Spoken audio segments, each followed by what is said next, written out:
Hello，大家好，欢迎回到我的频道。那么这期影片呢，我想向大家介绍一下日本的基本情况，帮助大家对日本有一个基本的了解。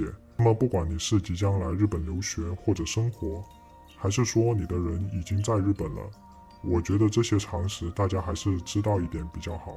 但是在这里重要的事情说3遍，来日本旅游和来日本生活的体验完全不一样。那么有些人可能看了太多日本的动画片，对日本这个国家抱有一些不切实际的幻想，或者是来日本旅游，然后觉得日本这个国家还不错，随即有了想来日本留学或者生活的想法。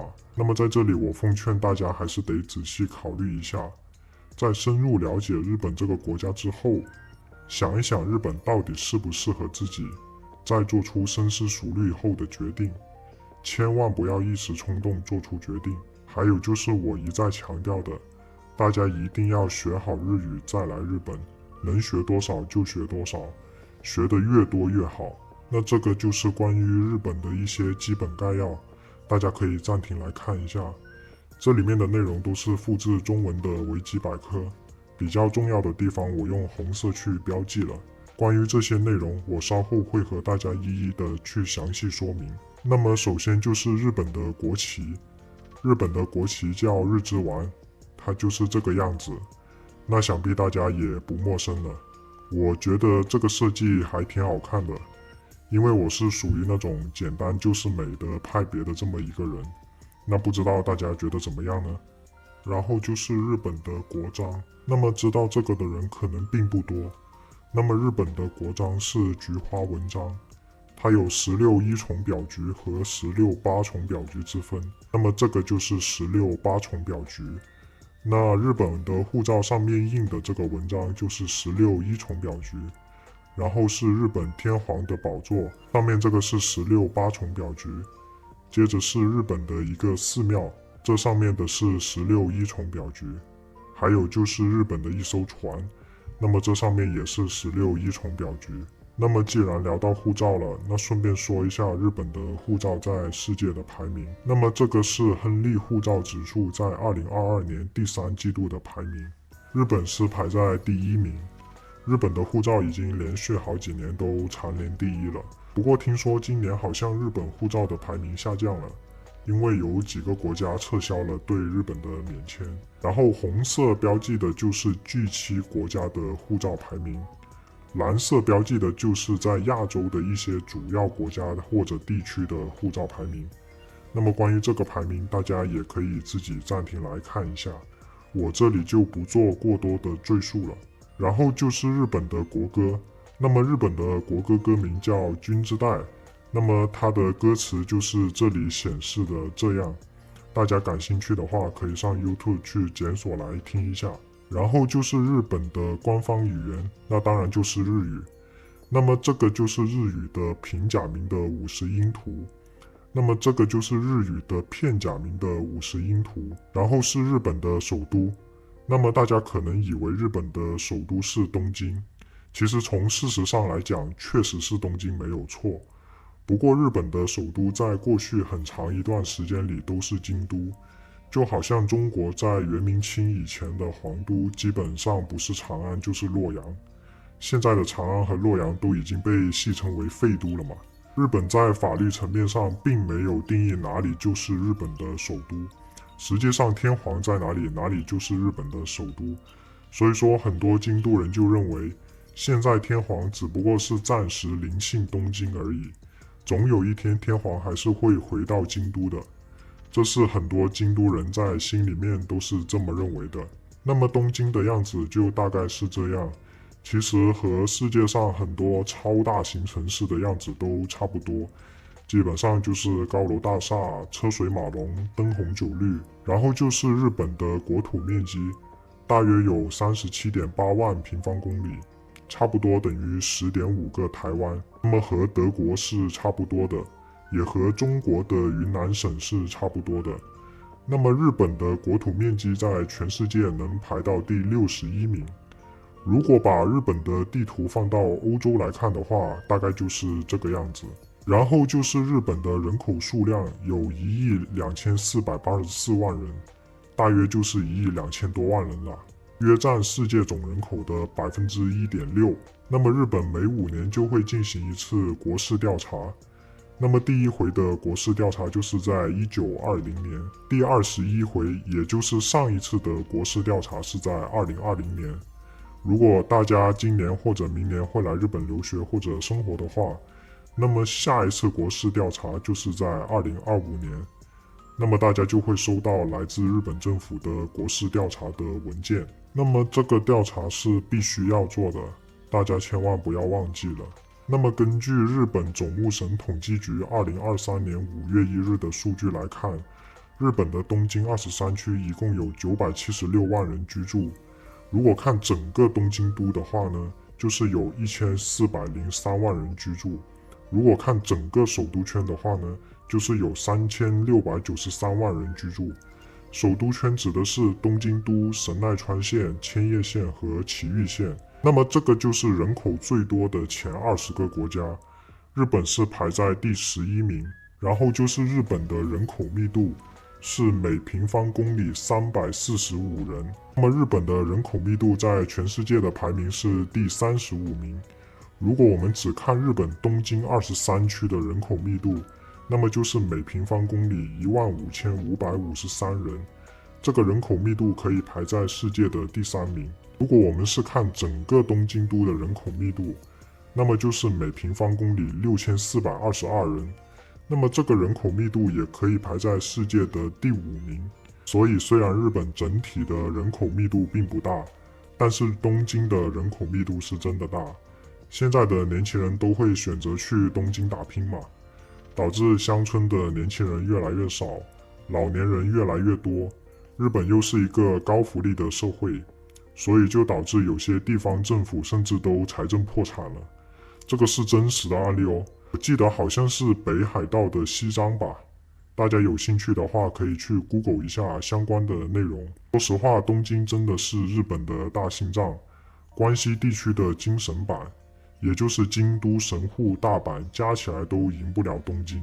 其实像这种城市和乡村之间的发展不平衡，在很多国家都是差不多的啦，只不过是严重程度的问题罢了。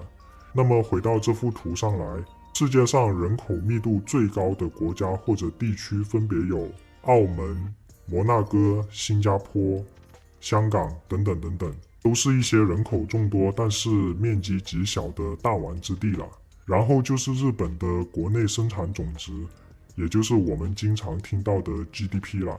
那么根据 IMF 2022年的数据来看，日本的 GDP 是4.23万亿美元，排在世界第3。日本的人均 GDP 是3.38万美元，排在世界第31。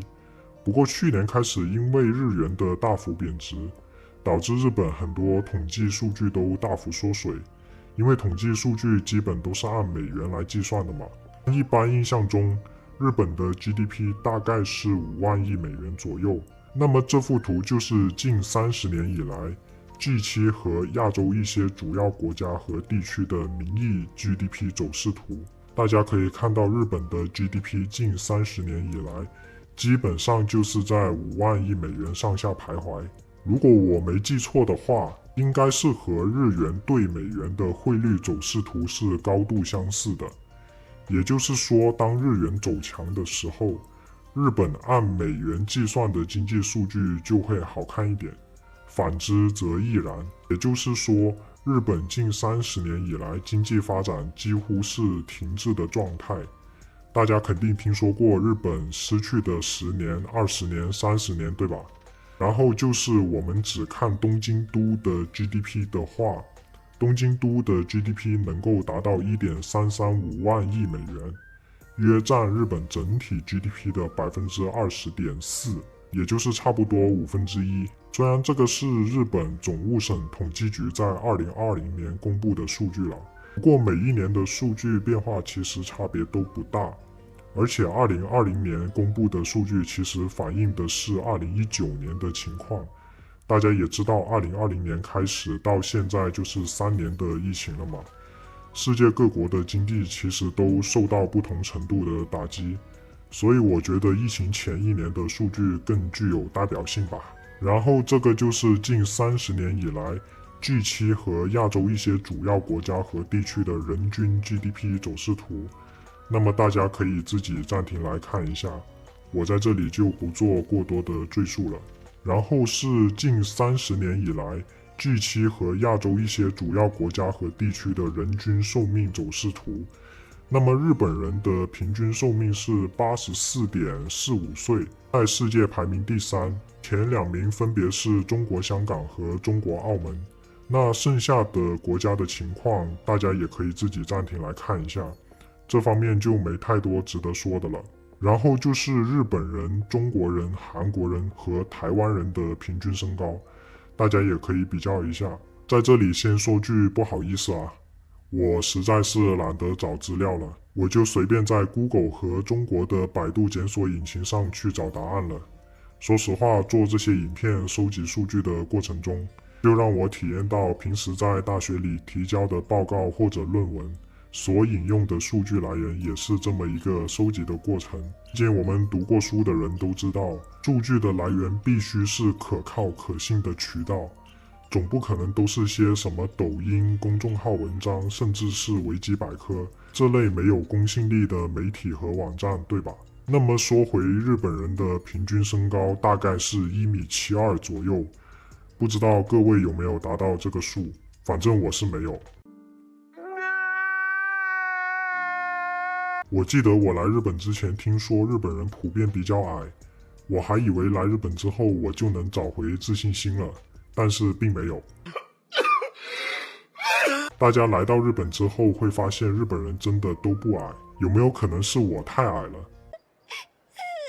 我记得明治维新以前的日本人真的都很矮，大家可以去看看战国时代的那些大名和将军，他们的营养条件肯定比普通人好太多了，对吧？但是他们的平均身高我记得只有1.5米左右。织田信长大家都认识吧？战国时代的大魔王，他被称作大魔王不仅仅是他的武力值方面，还有他是真的很高，据说有1.7米还是1.8米，可能按现代人的标准来看觉得还行，但是在当时的日本人的眼里就已经是巨人了，就好比现在大家看1.9米或者2米的人的感觉是差不多的。然后接着来看一下日本的货币，就是日元或者日币。那么日本的金属硬币是有6种，分别是1日元、5日元、10日元、50日元、100日元和500日元。纸币是有3种，分别是1000日元、5000日元和10000日元。我记得10000日元纸币上面的人物好像要改了，不过要改成谁我不记得了，我只记得是2024年开始发行新的10000日元纸币。提醒一下大家，来日本之前可以买个小钱袋，用来装日本的硬币零钱，其实来日本之后再买也可以啦。然后就是日本建国于西元前660年2月11日，据说是由日本初代天皇的神武天皇在这一天建国的，这一天也是日本的法定假期，建国纪念日。不过熟悉日本历史的观众肯定都知道，日本前几代天皇基本上就是不可考，目前日本史学界还是无法证实他们曾经存在的真实性。你要是问我怎么看，我只能说你爱信就信，反正我不信。不可能，绝对不可能。就好像中国的三皇五帝一样，我也是不相信的。不过夏朝存不存在，我持保留意见。扯远了，说回日本。日本是位于东亚，四面环海，由14152座岛屿所组成的国家。大家应该知道日本在世界地图上的位置吧？就是这里。那么邻近的国家有韩国、朝鲜、中国、俄罗斯，然后就是日本的气候。日本的气候主要就是太平洋沿岸气候和日本海侧气候，当然还有濑户内海式气候和中央高地式气候。太平洋沿岸气候的主要特征就是夏季多雨多湿，冬季少雨干燥，基本不下雪吧。日本海侧气候就是冬季多雨多雪，所以说大家如果是喜欢雪的话，可以选择在日本海侧气候的地方居住。然后就是日本75%都是山地，只有25%才是平原。那么日本的人口也主要集中在这些平原地带，比如说关东平原、龙尾平原、大阪平原等等等等。刚才也提到，日本是由14152座岛屿所组成的嘛，但其实99.37%的面积都是这4大岛所占据。这4大岛分别是北海道、本州、四国和九州。那么最大的是本州，最小的是四国。然后就是日本的行政区划分为8大区域，分别是北海道地方、东北地方、关东地方、中部地方、近畿地方、中国地方、四国地方和九州冲绳地方。那大家经常听到的日本47个都道府县，也就是一都一道两府43县，一都就是东京都嘛，一道就是北海道，两府分别是京都府和大阪府，43县大家就自己看了。然后就是日本的一些主要城市，那么这个列表是我自己认为的日本算得上的大城市。日本有3大都市圈和5大都市圈之说嘛。3大都市圈就是指首都圈、中京圈和近畿圈，5大都市圈就是3大都市圈再加上福冈都市圈和札幌都市圈。那么这幅图就是日本的47个都道府县和他们的都道府县厅所在地，感觉这幅图是给小孩子看的那种。我就是随便在网络上找的资源，觉得这个还挺好看的，挺清晰的，就拿来用了。然后就是日本的东京23区，可以分为城东、城南、城西、城北，还有一种分法就是都心、副都心、城东、城西，这些都无所谓啦。然后就是日本的东京都的地图就是这个样子。不了解日本的外国人一般认为的东京就是指东京23区，就是粉红色这一片区域叫做都内。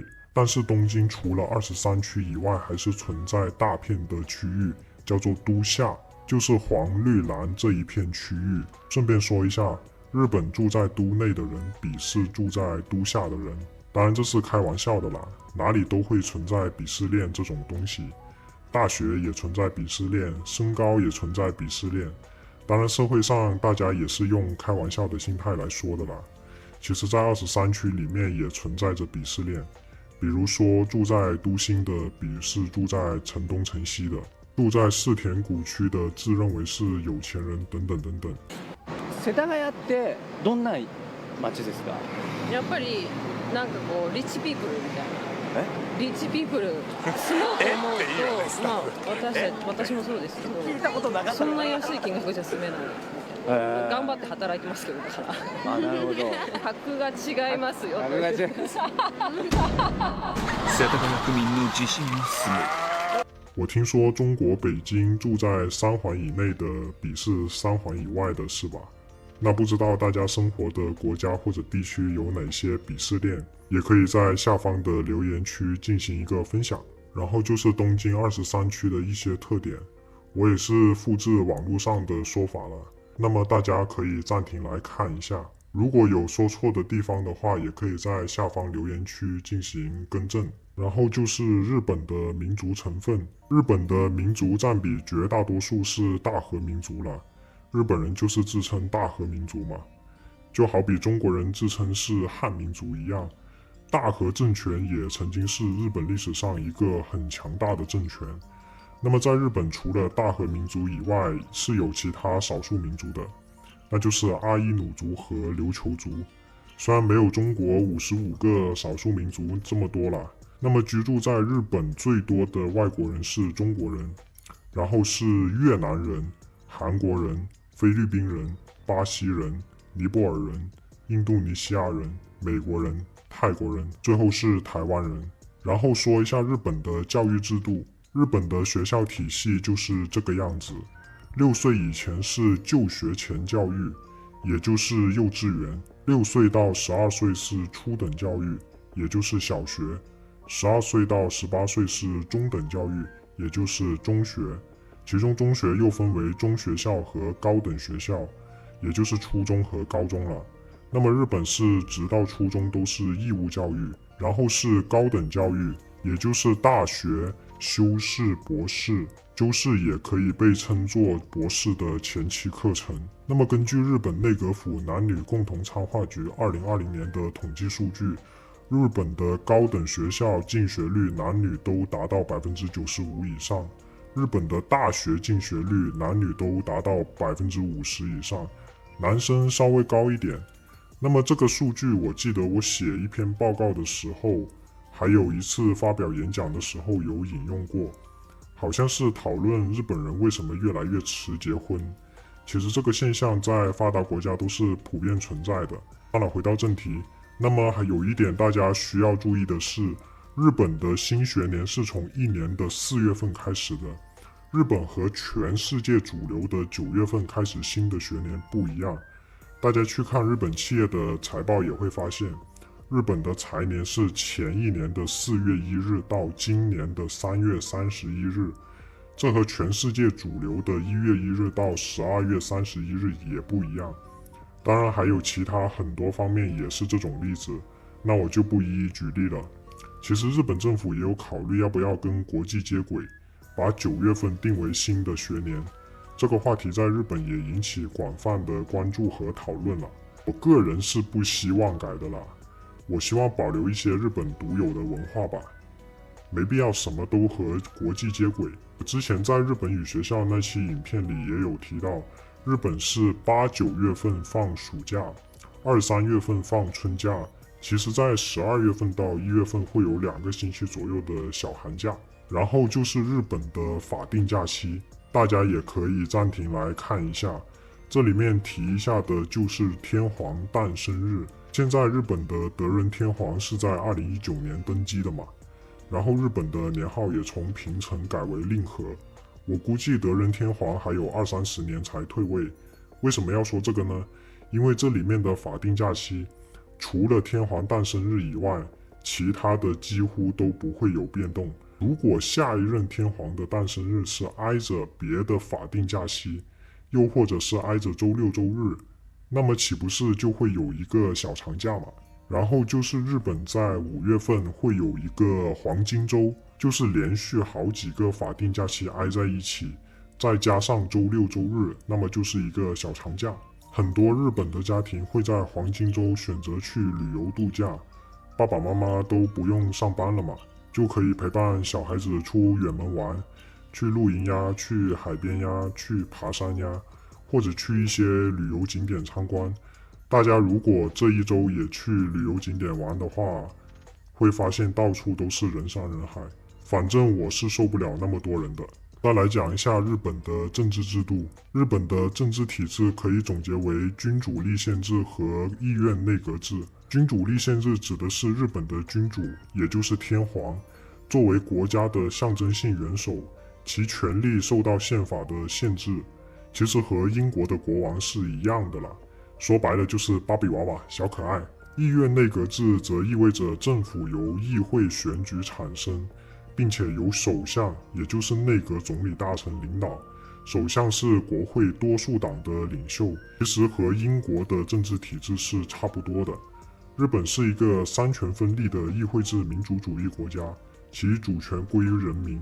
三权指的是行政权、立法权和司法权。那么行政权归内阁，也就是政府；立法权归国会，司法权归裁判所。好像这些都是一般性的常识吧。那么国会分为众议院和参议院，众议院和参议院的区别就是这幅图所展示的，我就不一一的解释了。那么日本政府现在的执政党是自由民主党，其他的大家就自己看了。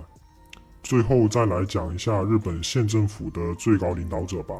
首先天皇就是德仁天皇，年号令和，其次是内阁总理大臣岸田文雄，然后是国会众议院议长细田博之，接着是国会参议院议长尾石秀久，最后是最高裁判所长官户仓三郎。那么好，这期影片就先讲到这里，感谢大家的观看，我们下期影片再见，拜拜。